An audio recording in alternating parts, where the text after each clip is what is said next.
চূড়ান্তভাবে পরিবর্তন হয়ে গেল ওয়ারিশান সম্পত্তি কিংবা পৈতৃক সম্পত্তি ভোগ দখলের নিয়ম কানুন। এখন থেকে আপনারা আপনাদের যেমন ইচ্ছা তেমন ভাবে এই সকল সম্পত্তি ভাগ বটোয়ারা করে ভোগ দখল করতে পারবেন না। তার জন্য আপনাদের কিছু নির্দিষ্ট নিয়ম কানুন ফলো করতে হবে। কিভাবে এবং এই নিয়ম কানুনগুলো না মানলে কোন ধরনের সমস্যা হবে, চলুন আজকে আমরা এই বিষয়টি নিয়ে একটু আলোচনা করে দেখি। তবে ভিডিওটি শুরু করার আগে আপনি যদি আমার এই চ্যানেলে আজকে প্রথমে থাকেন এবং আমার এই ভিডিওটি দেখে আপনার ভালো লেগে থাকে, আরও কোনো ভিডিও দেখার আগ্রহ জন্মায়, তাহলে আমাদের চ্যানেলটি সাবস্ক্রাইব করে রাখতে পারেন। আর যদি আপনি নিয়মিত আমাদের ভিডিওগুলো দেখে থাকেন, তাহলে বরাবরের মতো লাইক, কমেন্ট এবং শেয়ার করে আমাদেরকে অনুপ্রেরণা দেবেন। ভূমি আইন কিন্তু সেই ভূমি রায়াতি সৃষ্টির লগ্ন থেকেই চলে এসেছে এবং সেই থেকেই এটি মানা কিন্তু অত্যন্ত গুরুত্বপূর্ণ। তাছাড়া কোনো ব্যক্তি যদি সম্পত্তির মালিক হয়, তাহলে সেই মালিকানা কিন্তু তার কখনোই বৈধতা পাবে না। এখন দীর্ঘদিন ধরে নানান অরাজকতার কারণে এই ভূমি আইনগুলোকে ঠিকঠাকভাবে মানানো সরকারের পক্ষে অসম্ভব হয়ে দাঁড়িয়ে গিয়েছিল, যার ফলে আদালতে মামলা মোকদ্দমা চলছিল এবং সেই মামলা মোকদ্দমাও পরবর্তীতে নানান ধরনের জটিলতার কারণে যুগের পর যুগ, দিনের পর দিন ঝুলতেই থাকছিলেন মামলা প্রত্যাশীরা কিংবা সঠিক রায় প্রত্যাশীরা তাদের কাঙ্ক্ষিত রায়টি পাচ্ছিলেন না যথাসময়ে। এই জন্যই সরকার একটি পদক্ষেপ গ্রহণ করেছিলেন যে নতুন করে একটি ভূমি আইন তৈরি করা হচ্ছিল, যে আইনটির মাধ্যমে ভূমি ব্যবস্থাপনাকে আরো সহজীকরণ এবং স্বচ্ছতার মধ্যে নিয়ে আসা হবে। এবং এই জন্যই ভূমি অপরাধ প্রতিরোধ এবং প্রতিকার আইন নামে একটি আইন কিন্তু দীর্ঘদিন ধরে ঝুলেছিল, অবশেষে সেটি বিধি আকারে প্রকাশিত হয়েছে এবং এখন থেকে ভূমি মালিকেরা ওই আইনটির দ্বারা সম্পত্তি রিলেটেড যত ঝামেলা সেগুলো অত্যন্ত দ্রুততার সহিত সমাধান করতে পারবে। এখন যে সমস্যাগুলো শুরু থেকেই হয় সেই সমস্যাগুলোকে এই আইন দ্বারাই আবার বলা হচ্ছে যেন সেই আইনগুলো শুরুতেই নিয়ম কানুন মেনে তারপর সমাধান করা হয়। এরই পরিপ্রেক্ষিতে এই যে ওয়ারিশান সম্পত্তি, এই ওয়ারিশান সম্পত্তিতে যে ভাগ বন্টন হয় সেই ভাগ বন্টনের কিছু স্পেসিফিক নিয়ম কানুন বলে দেওয়া হয়েছিল। আগে আমরা যেভাবে দেখছি 5 ভাই 2 বোন বা 2 ভাই 5 বোন এইরকম করে যে সকল পরিবারের সদস্য রয়েছে, তারা পিতা কিংবা মাতা মৃত্যুবরণ করার পরে যে যেভাবে পারে এক ভাইকে ঠকিয়ে আরেক ভাইকে দূরে রেখে, কাউকে ভীতি প্রদর্শন করে, কেউ পেশিশক্তি দেখিয়ে নিজেদের মতো সম্পত্তি ভোগ বন্টন করে আসছিলেন। এখনো যে নাই তা না, এখনো প্রায় 60% ফ্যামিলিতে এই সমস্যাটা রয়েছে। তারা যাদের যেভাবে সম্পত্তি প্রয়োজন সেইভাবে সম্পত্তি কেউ পাচ্ছেন না, যার কারণে নিজেদের মধ্যে বন্টন ঠিক মতো হচ্ছে না এবং ওইভাবেই কিন্তু তারা নিজেদের সম্পত্তি ভোগ দখল করে আসছে। অনেকেই পরবর্তীতে আর্থিক শক্তি ব্যবহার করে ওই সকল ভোগ দখলকৃত সম্পত্তি নিজেদের নামেও নামজারিও করে ফেলেছেন। এখন এসে বলা হচ্ছে যে এই যে নামজারি করে ফেললেন নিজের অন্য ওয়ারিশের সঙ্গে আপনার মীমাংসা না করে, তাহলে কিন্তু আপনার এই নামজারিও টিকবে না, এই সম্পত্তির ভোগ দখল কিন্তু আপনি চিরদিন ধরে রাখতে পারবেন না এবং আপনাকে এই ধরে রাখতে দিবে না ভূমি অপরাধ প্রতিরোধ এবং প্রতিকার আইন। অন্য ওয়ারিশ যদি এসে আপনার সম্পত্তিতে তার অংশ দাবি করে এবং এক্ষেত্রে তিনি যদি যথাযথ কর্তৃপক্ষের নিকট আবেদন করে, তাহলে কিন্তু তারা এসে আপনার নামজারির আবেদন বাতিল করবেন এবং আপনাকে প্রয়োজনীয় যে এই যে বেশি চতুরতার জন্য অন্য ওয়ারিশকে ঠকানোর জন্য জেল জরিমানার ব্যবস্থাও করতে পারবেন। এখন তাহলে কি করতে হবে?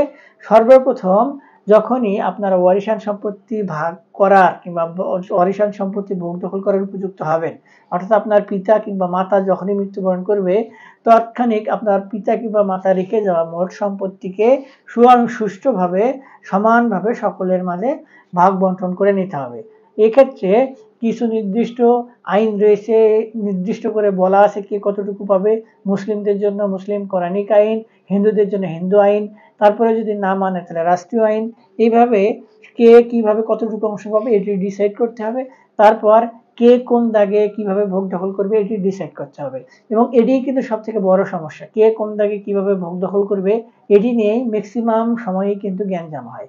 তো নিজেদের মধ্যে আগে সর্বপ্রথম সমঝোতায় আসতে হবে যে কে কোন দাগে কিভাবে ভোগ দখল করবে। এখন যদি সমঝোতায় না আসেন, তাহলে কিন্তু কোনোভাবেই সম্পত্তি আপনারা বৈধভাবে মালিকানা লাভ করে ভোগ দখল করতে পারবেন না।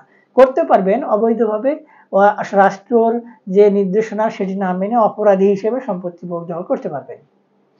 তারপরে ধরুন আপনারা সকলেই ঠিকঠাক মতো ভাগ বন্টন করে ফেলেছেন, সকলের মধ্যে একটি সমঝোতা হয়েছে এবং এই সমঝোতা কিভাবে হলো, কে কোন দাগে কতটুকু সম্পত্তি ভোগ দখল করবেন সেটি একটি কাগজে লিপিবদ্ধ করতে হবে এবং এটিকেই বলা হবে বাঁটোয়ারা দলিল।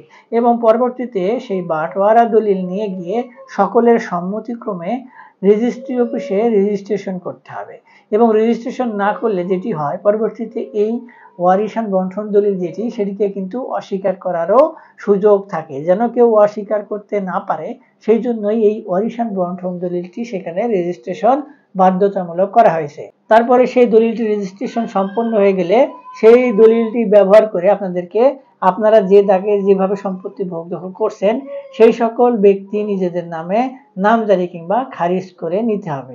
তারপরে গিয়ে কিন্তু আপনি একটি নির্দিষ্ট সম্পত্তির ঠিকঠাক মতো ভাগ বন্টন কিংবা আপনারা যে ভোগ দখল করছেন সেটি করতে পারবেন। প্রয়োজনীয় পরবর্তীতে আপনারা সম্পত্তি যদি অন্য কারো কাছে হস্তান্তর করতে চান তাহলে সেটি করতে পারবেন, কিংবা আপনারা যদি ওই সকল সম্পত্তি বিক্রয় করতে চান করতে পারেন। এখন এই হচ্ছে প্রসেস। এই প্রসেসটা অবশ্যই প্রত্যেকটি ওয়ারিশকে মানতে হবে। কোনো ওয়ারিশ যদি এটির বিরুদ্ধে চলে যায়, তিনি যদি গায়ের জোর দিকে সম্পত্তি ভোগ দখল করে, তাহলে যে সকল ওয়ারিশরা নিজেদের মধ্যে বন্টন দলিল করতে ইচ্ছুক তারা নিজেদের মধ্যে বন্টন দলিল করবেন এবং যেটুকু অংশ শুধুমাত্র ওই একজন ওয়ারিশ কিংবা দুইজন ওয়ারিশ বন্টন দলিল করতে ইচ্ছুক না তাকে বাদ রেখে বন্টন দলিল করুন প্রয়োজনে। তারপরে সেই বন্টন দলিলটি নিয়ে গিয়ে ডিসি অফিসে কথা বলুন যে আমরা এই ৩-৪ জন একত্রে এই সকল সম্পত্তি ভাগ বন্টন করতে ইচ্ছুক, কিন্তু এই দুইজন কিংবা একজন ইচ্ছুক না, সেক্ষেত্রে আমাদের কি করণীয়, কিংবা আমাদের তো সম্পত্তি ভোগ দখল করতে হবে, সেক্ষেত্রে আমরা কি করতে পারি। পরবর্তীতে এই যে ডিসি অফিস কিংবা যথাযথ কর্তৃপক্ষ আপনাদের একটি উপায় বাতিয়ে দিবেন এবং সেই উপায় মতে কিন্তু আপনারা সম্পত্তি ভোগ বন্টন করতে পারবেন। তাছাড়া যদি সকলেরই মিলে গ্যাঞ্জাম করেন তাহলে সেই সকল সম্পত্তি আপনারা কখনোই অরিজিনালি মালিকানা লাভ করতে পারবেন না এবং আপনারা যেহেতু মালিকানা লাভ করতে পারবেন না সেহেতু কিন্তু নামজারি করতে পারবেন না। এবং এই এসিল্যান্ড অফিসকে নির্দেশনা দেওয়া হয়েছে যে ওয়ারিশ সম্পত্তির ক্ষেত্রে ওয়ারিশান বন্টন দলিল যদি না থাকে তাহলে যেন কোনো ওয়ারিশকেই নামজারি করে দেয়া না হয়। যদি দেয় সেক্ষেত্রে এসিল্যান্ড অফিসকে দায়ী করে শাস্তির আওতায়ও নিয়ে আসা হবে। আর যদি আপনারা নামজারি করতে না পারেন সেক্ষেত্রে কিন্তু আপনারা ওই সকল সম্পত্তির অনুকূলে কোনোভাবে খাজনা প্রদান করতে পারবেন না। আর যদি খাজনা প্রদান না করেন একটানা ৩ বছর তাহলে কিন্তু আপনারা ওই সকল সম্পত্তি থেকে মালিকানা হারিয়ে ফেলবেন এবং আইনে বলা হচ্ছে একটানা ৩ বছরের অধিক খাজনা বকেয়া রাখলে সেই সকল সম্পত্তি সরকার একুয়ার করে খাস তালিকাভুক্ত করে দিবেন এবং যে ব্যক্তি মালিকানা দাবি করছে তার মালিকানা টিকবে না, অটো বাতিল হয়ে যাবে।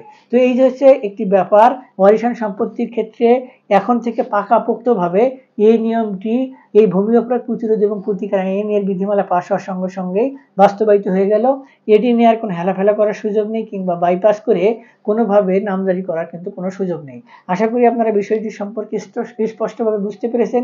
তারপরে যদি আপনাদের কোনো ধরনের সন্দেহ থাকে কিংবা প্রশ্ন থাকে তাহলে আমাদের ভিডিও নিচে কমেন্ট বক্স রয়েছে, সেখানে কমেন্টস করুন, আমরা আপনাদের সহযোগিতা করার চেষ্টা করব। আজকে এ পর্যন্তই, দেখা হবে সামনে নতুন কোনো ভিডিওতে। ততদিন পর্যন্ত ভালো থাকবেন, ধন্যবাদ।